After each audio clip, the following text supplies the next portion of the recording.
Now we're going to be looking at the fight against corruption. You know that we haven't been doing very well, and the perception of corruption is still quite high.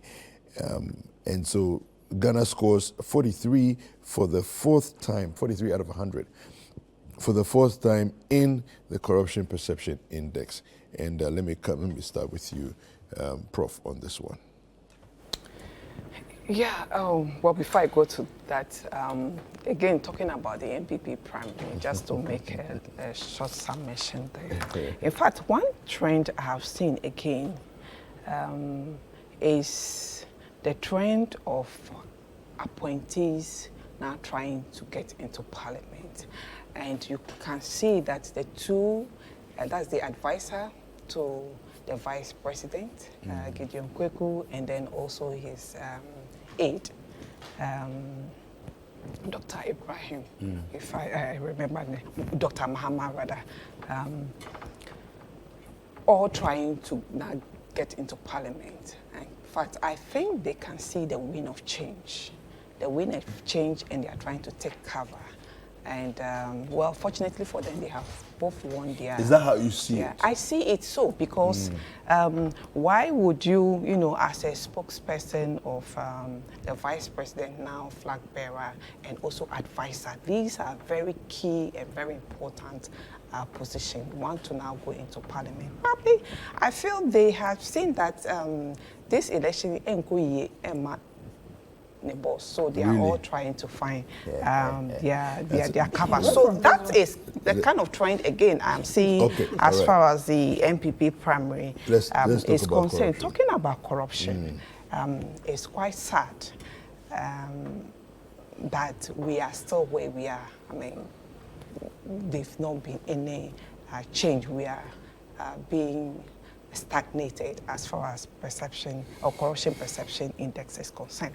But I am also not surprised, or I'm rather surprised that we are kind of stagnated, in the sense that I was expecting probably a dip, or we falling further in terms of the ranking, because over the years we've seen several chains of corruption scandals, especially in this government. And it's so bad and it's so stinking that, you know, somebody that the president appointed to actually help him fight corruption couldn't withstand corruption fighting him, and he described the president as mother serpent of corruption. And that was a very profound tag that he's given to the president, because he could see that corruption was fighting him when he tried to fight corruption. We've over the years, we have seen again, as I said, a number of corruption cases, the PDS, the famous corruption scandal that hits this country. We've seen the PPA scandal. Just recently, we saw the special prosecutor virtually crying because he felt isolated. He felt like even the courts were fighting him. He felt like, oh, you've put me in a situation, or you put me in a position, and virtually neglected him and making him become a radical, or public radical. So if after all this, we are still in the same position for consistently 4 years, I am surprised, because I was expecting us to rather fall in terms of the ranking. And again, I would want to give credit to His Excellency John Dramani Mahama. During 2015, we saw the best performance of Ghana in terms of ranking when it comes to corruption perception index. And in the history of the country, I mean, in terms of this early or this later part of our history, he's performed incredibly well as far as attempts to fight corruption is concerned.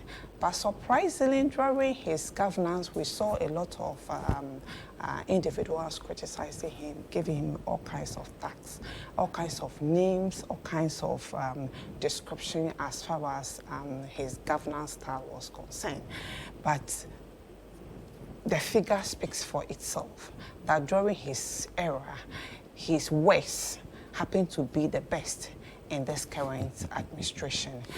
This current administration, we have seen scandals on almost weekly, if not a daily basis. And we can see that though we've put in place a lot of policies, a lot of laws, a lot of institutions, with the new institution being the special prosecutor, you know, all in an attempt to fight corruption.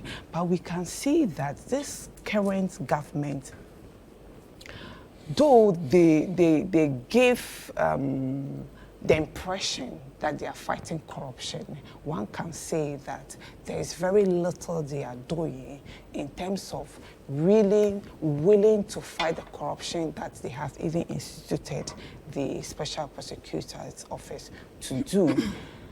We've had instances where His Excellency, our President, defending a corrupt act and even clearing the individual before commencement of investigation. A typical example is the case of the Minister of Sanitation, Honorable Cecilia Dapa's case. That's when when Cecilia Dapas tendered in her resignation, the president said that he is confident that he will be vindicated at the end of the day or at the end of investigation. That already, it's kind of judgmental to say that the person isn't corrupt or the money that they found in her house is not from an illegal means, and so she will be cleared. And at the end of the day, look at what happened. This whole issue of Cecilia Dapa's case is virtually being washed away. When you say that the president,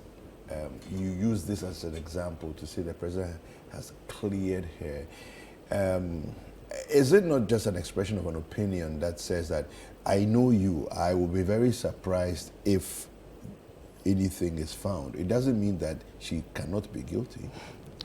Look, we are all in this country, and we have all witnessed what is happening in the country. We cannot pretend, though people may pretend, but facts are there to speak for itself. If a case is being investigated and you have the first gentleman of the land, the man who appointed a number of high court judges that were likely to sit on that case, and he says that I'm confident. You know, the word confident puts in a lot of, there's a lot of cloud around that word. A first gentleman of the land, somebody who have appointed you, saying that I am confident that the case that you are going to investigate, you would exonerate the person you are investigating. Okay. How then can you find the person guilty? So all this, of course, sends signals, and the ranking of Corruption Perception Index is an independent body. They are seeing everything that is happening in this country. So I am surprised that we are still stagnated. I was expecting that we deepen because, because the level of corruption in this current administration is just unbelievable, and it stinks so much. All right. Lawratu, so basically, let me switch into local parlance. Prof is saying that the president basically said to his minister,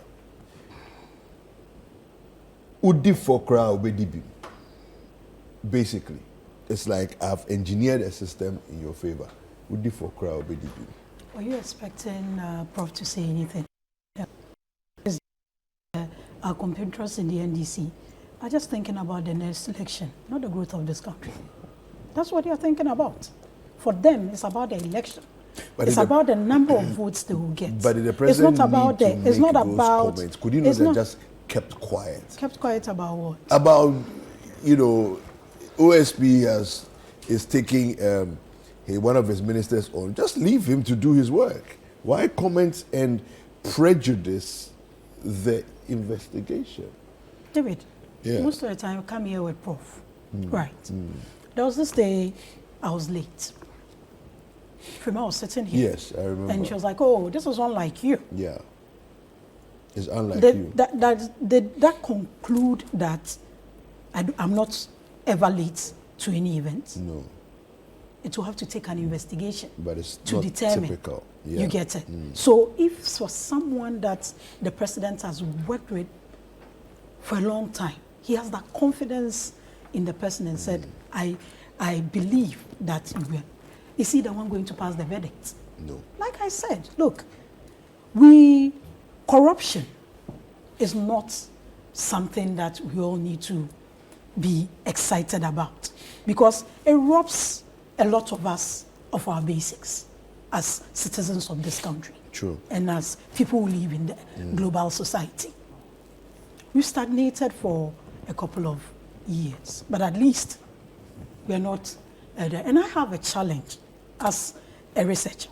I have a challenge with the perception aspect of it. Why? I don't think perceptions are necessarily facts.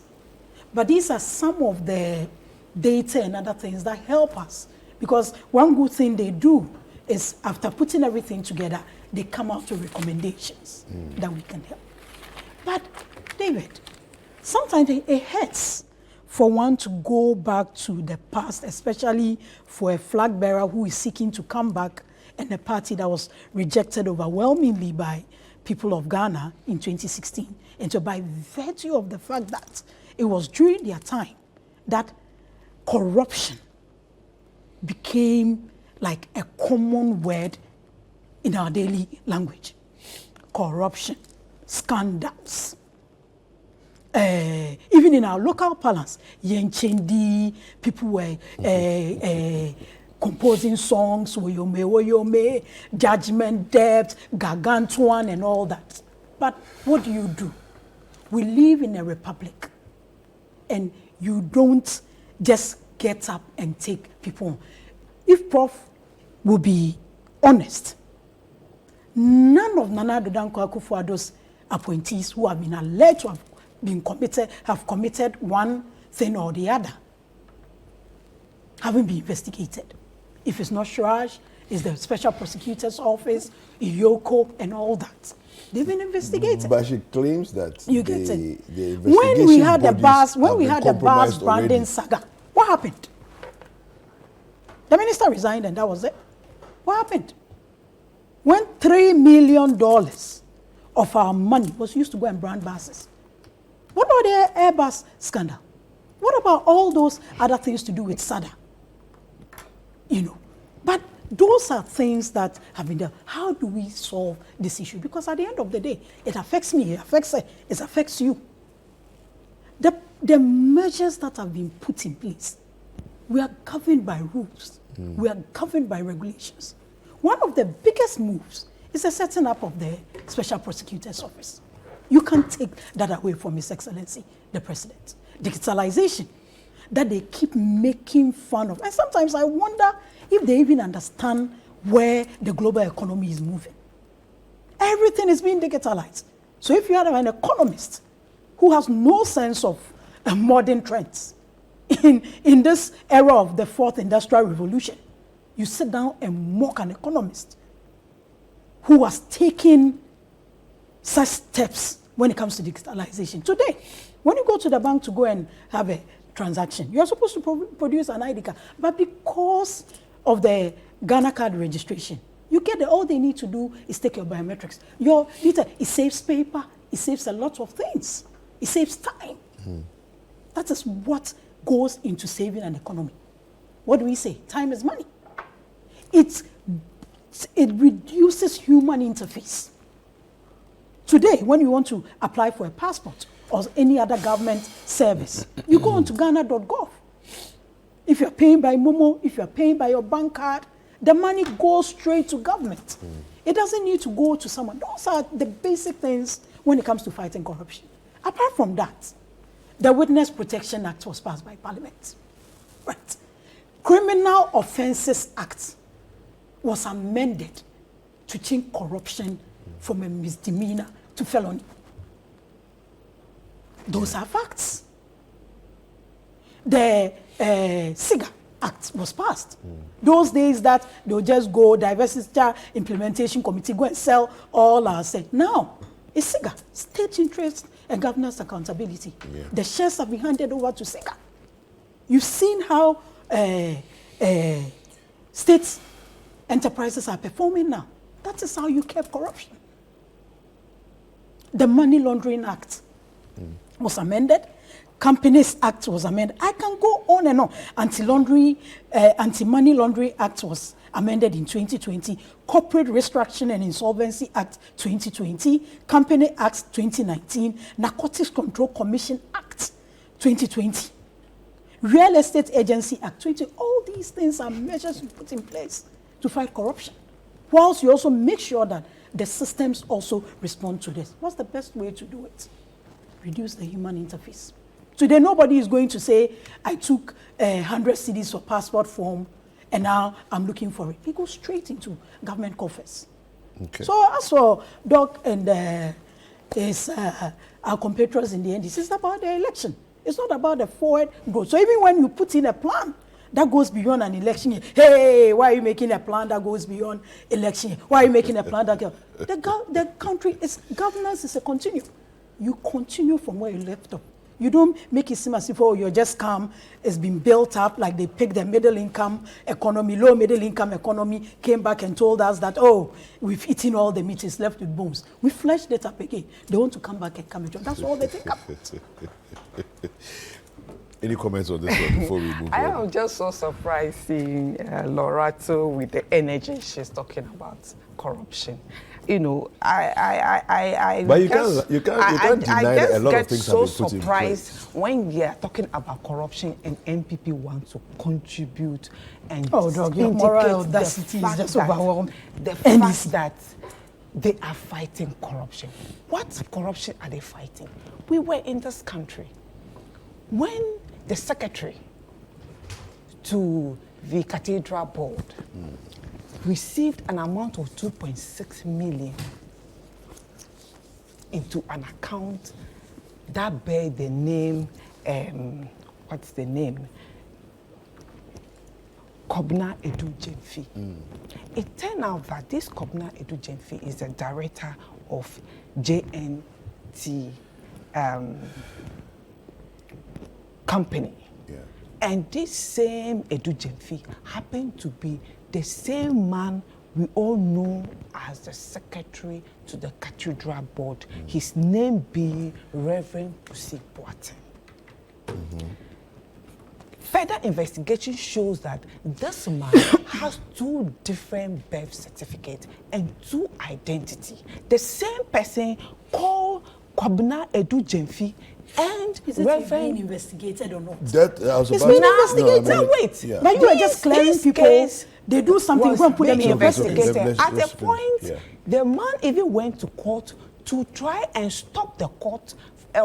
Try to but that's only natural. It's a natural reaction. What natural reaction? No, if you're being investigated, you feel that you can do.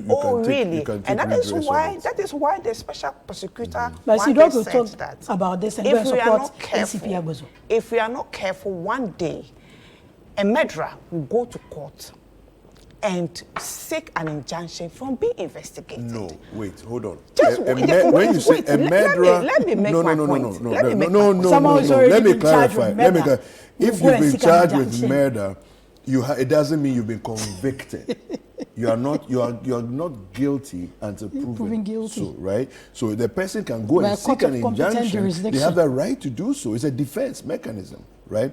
And now, if you are then sentenced or you are convicted to be a murderer, then there's you can even that one you can appeal. Exactly. So let's have an instance where somebody was caught right-handed. Yes. Committing murder or having killed somebody. Yes. and the person is arrested, Yes. the person will still have to be investigated. Yes. But at that particular person, there are enough evidence to show that the person have committed murder. Now, if the person, at the process of the investigation or the court process, the person goes to court and then seek an injunction from being investigated, that is the kind of scenario he is giving. Okay. So I am saying that when we talk about corruption, NPP have no... They shouldn't talk. They shouldn't even talk. Okay, The no scandals are... Then let me NDC needs to wait, go let me just Hold on, silent hold on, hold on, on hold on. corruption. Just give me some few, just 5 seconds. Yeah, Just please wrap it Look, we talk about PDS scandal. We talk about the PPA boss scandal. Okay. Charles Bisu, the scandal, Aboboya, excavator disappearing. We talk about the boss scandal. Ameridil, when the president, when he was caught pat down, what did he say? He said he was misled. His Excellency, our president, before he became president, he said he was going to use Anan's principle.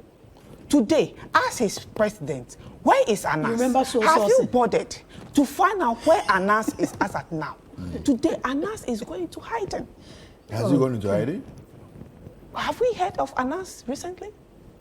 But you know, Anas doesn't show This up. is the man who he said spends that. 2 years investigating. This is then the he- man he who comes says up that with- when he comes, he is going to what? Use The Anas Anas principle. principle. Okay. Yet when he came to power, we saw the fight that Anas faced.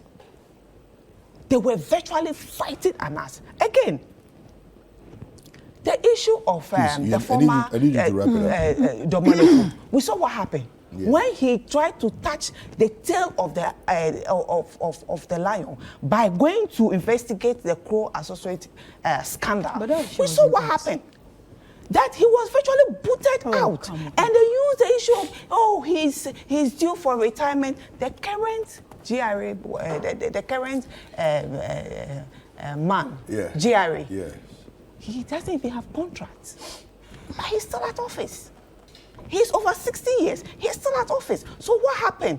When Domolofo was being booted out because they said that he's almost due, when the case was sent to court, it took the court how many years? Over 3 years. When the man officially had gone or was now on retirement, Yeah. that was when the court now, pronounced verdict. All right. So these are all scenarios that can show that NPP is just paying lip service to the country by saying that they are fighting corruption. But they are not fighting corruption. Look at this and You Professor... said 5 seconds. You've been going on for about 3 minutes. Professor... But she's just thinking about the next Professor election. All that she Asamoah says, she herself, she doesn't believe it. report on Galamsey. What have they? They've just thrown it into the dustbin. They All say right. he has no Thank evidence. you. Ford These are saga, all things Thank that you very shows much. that Thank you very much. NPP is just paying lip All right. service as far Ladies, as corruption is ladies, concerned. So he has no point to even talk. Unfortunately, go we there. ran out of time. Let's move forward No, and build this nation. unfortunately, So the laws that your Lawratu, MPs thank in you. Parliament Thank you very helped much. pass is lip service. All right, and unfortunately, we ran out of time. All those So I want laws to say a were big passed in thank Parliament. you to my guests this morning. I've been Prof. here, Lawratu Musasaka, who is with the NPP wait, communication team, and Prof. Benedicta Yayira Fosu Mensah, who is a member of the NDC communications team. Thank you very much for joining me this morning.